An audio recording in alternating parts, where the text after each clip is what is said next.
Bismillahirrahmanirrahim. Assalamualaikum warahmatullahi wabarakatuh. Alhamdulillahil karimil wahhab, hazimil ahzab, wa munsyi'is sahab, wa mursilil habab, wa munazzilil kitabi fi hawaditha mukhtalifatil asbab, wa anzalahu mufarriqan nujuma, wa awda'ahu ahkama wa uluma, wa siratan mustaqima. Ashhadu anna Muhammadan abduhu wa rasuluh sallallahu alaihi wasallam la nabiyya wala rasula ba'dah, amma ba'du. Para pemirsa Padang TV yang dimuliakan oleh Allah Subhanahu wa taala, di dalam kesempatan yang sangat-sangat berbahagia ini, marilah kita angkat sebuah tema tausiah, yaitu memperbanyak sedekah. Ma'asyiral muslimin wal muslimat yang dicintai oleh Allah Subhanahu wa taala, sedekah berasal dari shadaqa, yang maknanya adalah sesuatu yang baik. Dari pengertian tadi, maka jelaslah bahwa sedekah merupakan seluruh perbuatan baik yang kita laksanakan yang dapat memberikan dua keuntungan. Keuntungan untuk orang yang menerima dan keuntungan untuk kita sebagai pemberinya. Para pemirsa yang dimuliakan oleh Allah Subhanahu wa taala, seluruh perbuatan baik dinilai oleh Allah Subhanahu wa taala sebagai sebuah sedekah. Rasulullah sallallahu alaihi wasallam pernah mengatakan, kullu ma'rufin sedekah, seluruh perbuatan baik adalah bernilai sedekah di sisi Allah Subhanahu wa taala. Maka pertanyaannya adalah, apakah mampu kita memberikan kebaikan untuk orang-orang yang dapat menerimanya, baik dari segi akhlak maupun dari segi uang? Kedua-duanya dapat memberikan manfaat. Manfaat apa? Manfaat kebahagiaan yang dapat dirasakan oleh orang-orang di sekeliling kita. Bahkan jika seandainya kita tidak memiliki keuangan, maka dapat jalan keluar, yaitu bentuk senyuman. Rasulullah sallallahu alaihi wasallam pernah mengatakan, tabassumuka fi wajhi akhikal muslim laka sadaqah.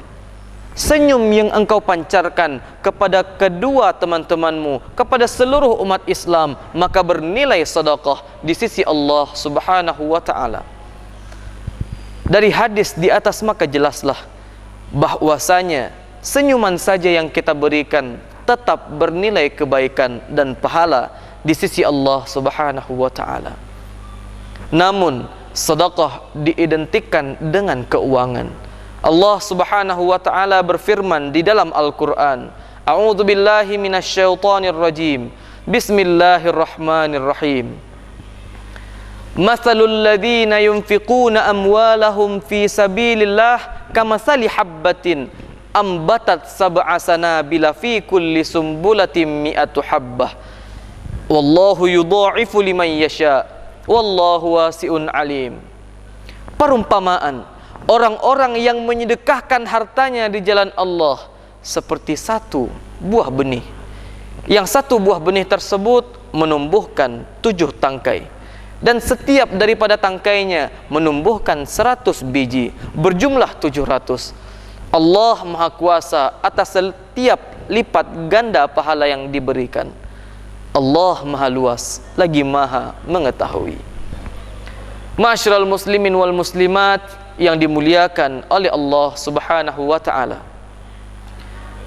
dari ayat di atas maka jelaslah bahwa setiap uang yang kita berikan, baik itu untuk fakir miskin, untuk pembangunan masjid, ataupun untuk orang-orang yang membutuhkan, seluruh harta yang kita berikan akan bernilai pahala yang berlipat ganda di sisi Allah Subhanahu wa taala.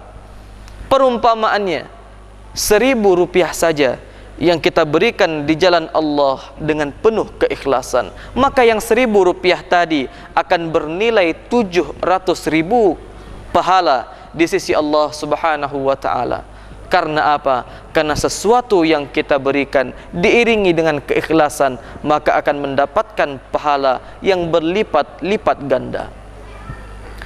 Kemudian pernah sebuah riwayat, Abu Bakar As-Siddiq radhiyallahu anhu ardhah merupakan orang yang sangat menakjubkan. Tatkala Rasulullah sallallahu alaihi wasallam mengumpulkan setiap kepala keluarga, setiap umat Islam, kemudian dimintai sedikit dari harta yang mereka miliki untuk disumbangkan di jalan Allah, sebab mereka mengalami masa paceklik atau masa kesusahan. Setiap individu dimintai harta yang ia miliki. Namun Abu Bakar As-Siddiq datang menemui Rasulullah dan memberikan seluruh harta yang ia miliki. Kemudian Rasulullah terheran dan mengatakan, "Hal tarakta li ahlika syai'an ya Abu Bakar?" Apakah telah engkau tinggalkan di rumah sebahagian harta untuk keluarga dan istri serta anakmu? Kemudian dengan senyuman Abu Bakar As-Siddiq mengatakan, "Na'am, taraktu lahumullah wa rasulah." Betul wahai Rasulullah, telah aku tinggalkan untuk mereka Allah beserta Rasulnya. Hadirin, inilah sebuah contoh. Jika seandainya keimanan telah tertambat di dalam hati, kecintaan kepada Allah dan Rasulnya telah meliputi hati, maka insya Allah harta yang kita miliki, duniawi yang sedang kita kuasai, akan kita berikan kepada Allah Subhanahu wa ta'ala. Sebab hidup di dunia hanyalah sementara, sedikit saja dari waktu yang Allah berikan di akhirat sana. Mudah-mudahan kita menjadi orang-orang yang mampu untuk mensedekahkan harta kita. Tidak semuanya, hanya sebagian saja. Yang penting dengan satu kata, yaitu keikhlasan. Mudah-mudahan Allah Subhanahu wa ta'ala melipatkan rezeki dan pahala kita, sehingga kita mampu untuk bahagia di dunia serta tentram di akhirat sana. Wallahu muwafiq illa aqwamit thariq.